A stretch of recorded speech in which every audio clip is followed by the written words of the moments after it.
And she participated in the CSF field trip on November 8th, 2013 to Air Force One, the Ronald Reagan Library. So, what did you do?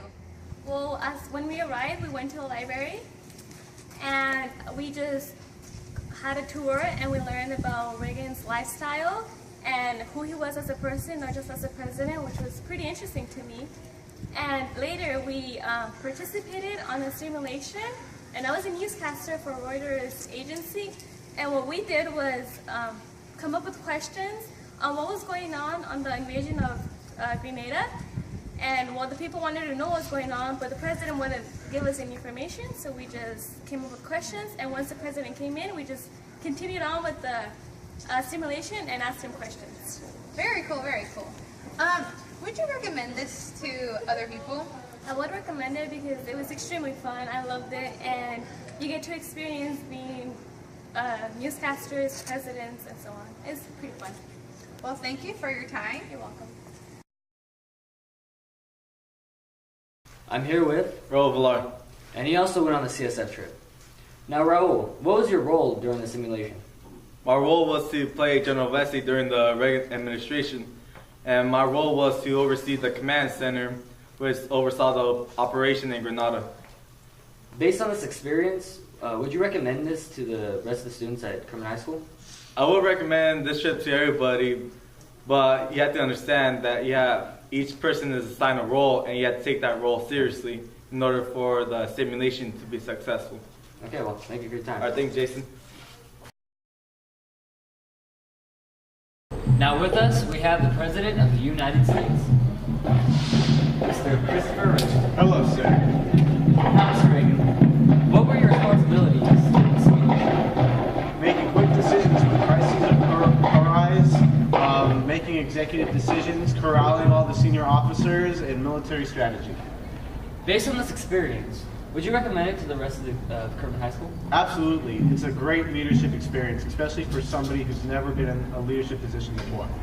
Thank you very much for your time, Mr. President. No problem.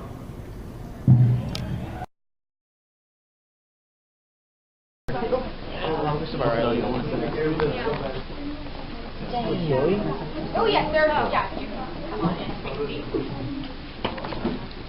All right. Is that everything? Oh, we have no more. Okay, can I find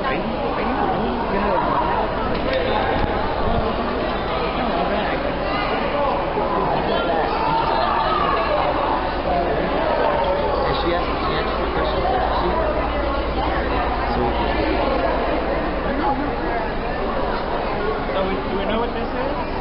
Presidential seal. Presidential seal.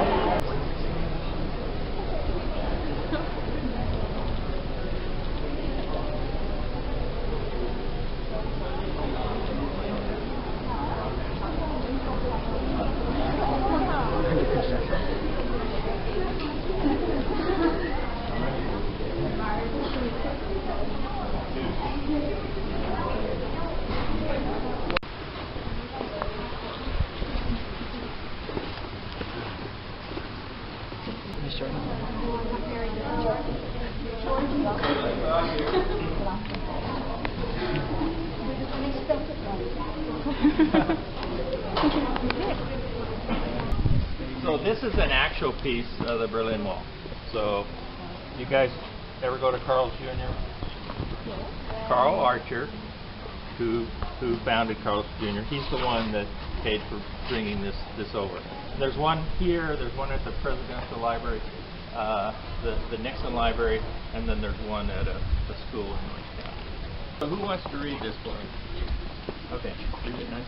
I know in my heart that man is good, that what is right will always eventually triumph, and there is purpose and worth to each and every life.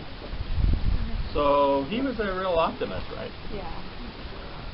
He knew at his heart that man was good, that right would always triumph, and we all had a purpose in our lives. So he was a real optimist.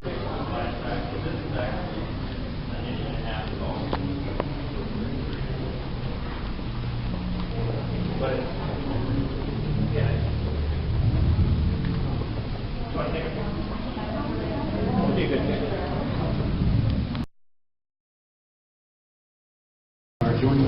not changed.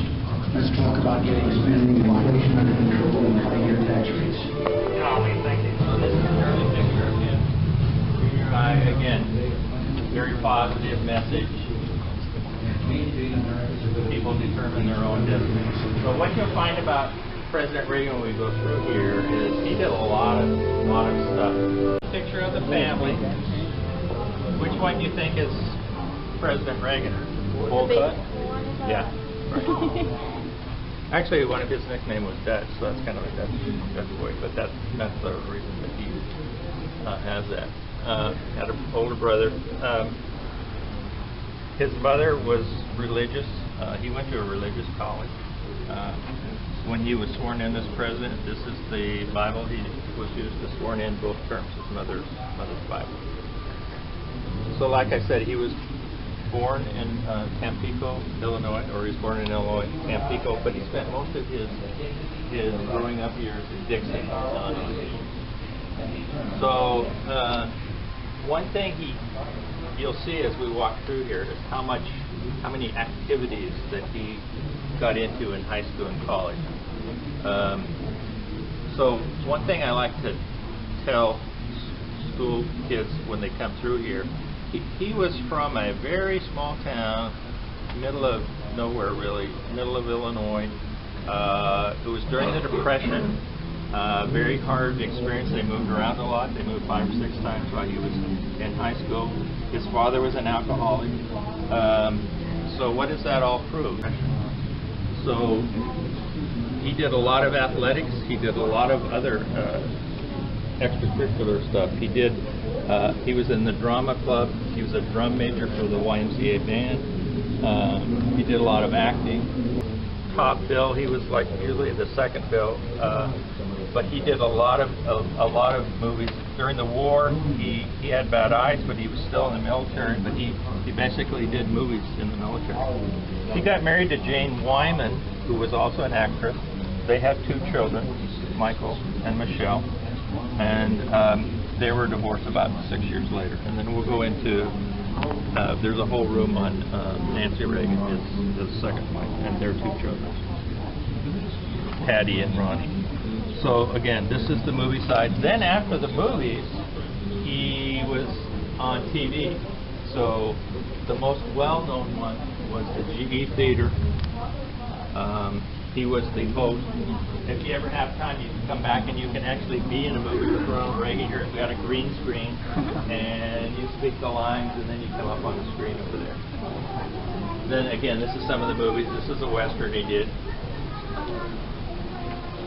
So when he was working for GE Theater, one of his duties was to go around the country and speak to GE employees.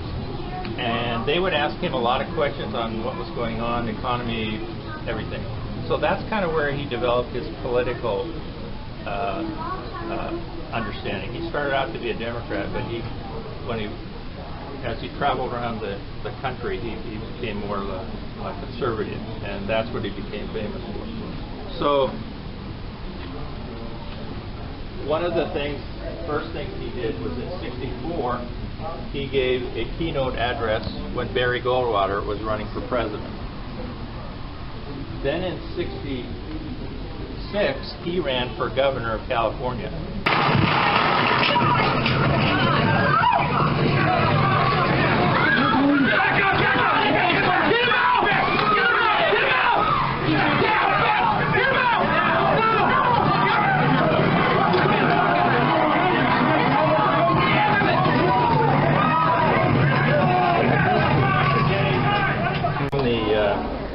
Get along with South.